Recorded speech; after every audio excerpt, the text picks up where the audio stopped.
अपवाद के रूप में पावरोटी और स्पंजी। पावरोटी और स्पंजी क्या है, अपवाद में है ठोस पदार्थ में।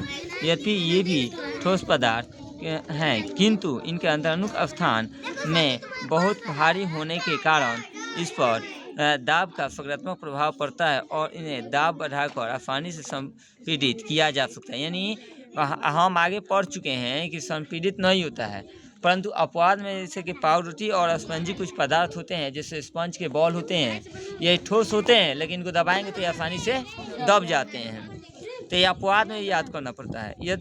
यदि ये भी ठोस पदार्थ हैं किंतु इनके अंतर्मुख स्थान में वायु भरी होने के कारण इन पर दाब का सकारात्मक प्रभाव पड़ता है और इन्हें दाब बढ़ाकर आसानी से संपीड़ित किया जा सकता है। यानी कि इनको पचकाया जा सकता है और दाबेंगे तो पचक जाएंगे, फिर पुनः पूर्व की अवस्था में आ जाएंगे।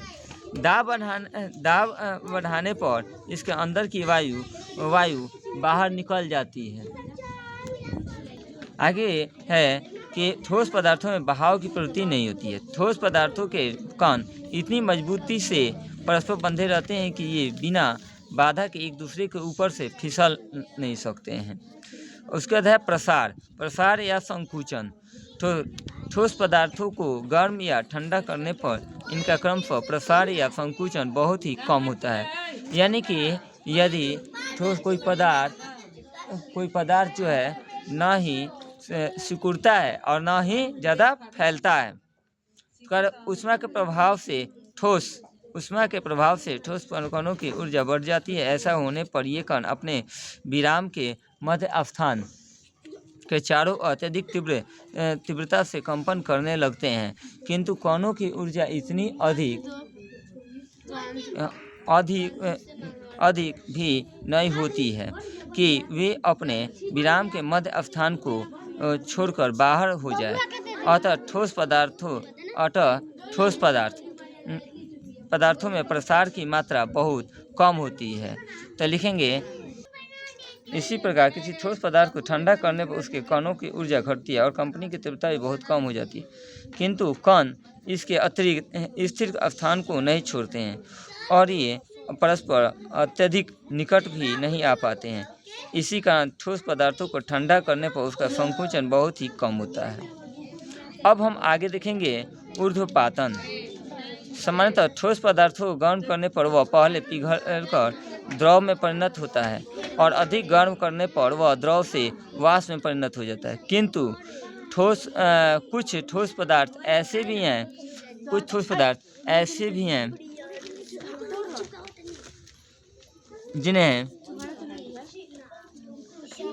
जिन्हें गर्म किए जाने पर वे बिना पिघले ही वाष्प बन जाते हैं। और कुछ पदार्थ ऐसे होते हैं जो पिघलने के बाद वाष्पीकृत होते हैं, लेकिन कुछ पदार्थ ऐसे होते हैं कि डायरेक्ट ठोस से वाष्प में परिवर्तित हो जाते हैं, जैसे कि कपूर ठंडा करने और बिना द्रव में परिणत हुए सीधे ठोस में परिणत हो जाते हैं। ठोस पदार्थों की अवस्था में होने वाले ऐसे परिवर्तन को ऊर्ध्वपातन कहते हैं।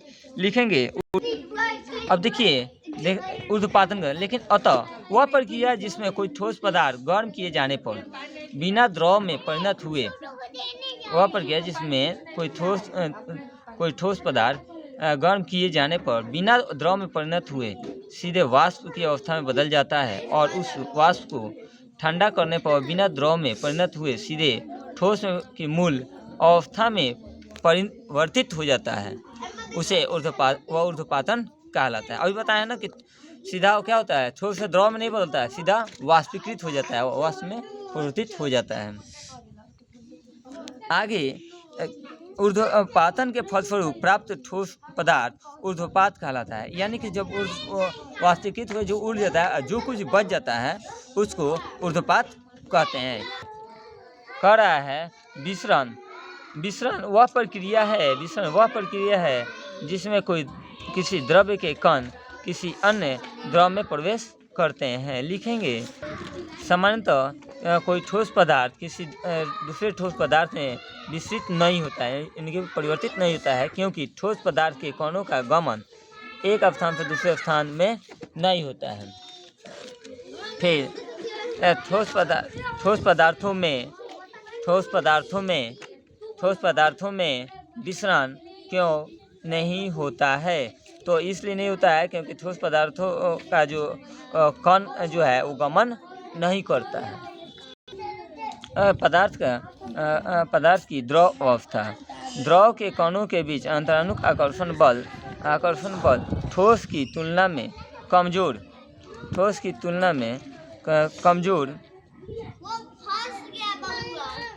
होने के कारण द्रव के कण मजबूत या कम मजबूती के साथ परस्पर बंधे रहते हैं।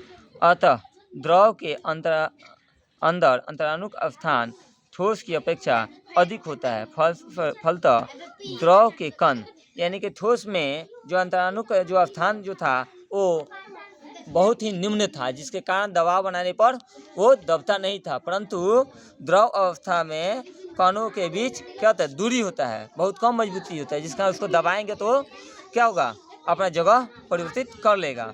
फलतः द्रव के कण अधिक स्वतंत्र एक स्थान से दूसरे स्थान में गमन करते रहते हैं, किंतु अंतरानुक आकर्षण बल इतना कमजोर भी नहीं होता है कि ये द्रव कण द्रव की सतह छोड़कर बाहर निकल जाए। पानी को हम दबाएंगे या दूध को दबाएंगे, तेल को दबाएंगे, क्या होगा, दबाएंगे तो फैलेगा लेकिन फिर वहीं पे आ जाएगा कि नहीं। द्रव के सामान्य गुण कौन कौन से हैं? तो द्रव के सामान्य गुण है आकृति। विशेषता क्या है? तो आकृति और आयतन, यानी कि द्रव की आकृति निश्चित नहीं होती है किंतु उसका आयतन क्या होता है, निश्चित होता है। द्रव का आकृति निश्चित नहीं होता है लेकिन आयतन निश्चित होता है। उसके बाद है कि घनत्व, यानी कि द्रव का घनत्व उसके ठोस रूप के घनत्व से कम होता है। और उसके बाद संपीड़न, यह द्रव प्रायः संपीड़ित होते रहते हैं, इसको दबाएंगे तो दब जाएगा कि नहीं। संपीड़ित होना, स्थान परिवर्तित कर लेना, ठीक है, यानी कि दबाएंगे ना तो आसानी से दब जाएगा, जगह छोड़ देगा। लेकिन छोड़ेंगे तो फिर हाथ हटा लेंगे तो या वो वस्तु हटा लेंगे तो जो द्रव जो है वो पुनः पूर्व की स्थिति में आ जाएगा। उसके बाद है हमारा ये द्रवनांक और क्वथनांक। तो द्रवों के द्रवनांक और क्वथनांक ठोस पदार्थों से प्राय कम होते हैं। यह ठोस पदार्थ को गर्म करने में समय ज़्यादा लगता है लेकिन द्रव को गर्म करने में कम समय लगता है। को द्रवनांक कमरे के ताप से कम होते हैं किंतु इनके क्वथनांक कमरे के ताप से उच्च होता है। देखो, द्रवनांक कम होता है लेकिन क्वथनांक उच्च होता है। तरलता, द्रव पदार्थों में बहने की प्रवृत्ति पाई जाती है। तरलता मतलब बहाव। ठोस अवस्था की तुलना में द्रव अवस्था में अंतरानुक स्थान अधिक और अंतरानुक आकर्षण बल कमजोर होने के कारण द्रव कणों की गतिज ऊर्जा ठोस के कणों से उच्च होती है। हम कह सकते हैं क्या कारण है कि ठोस की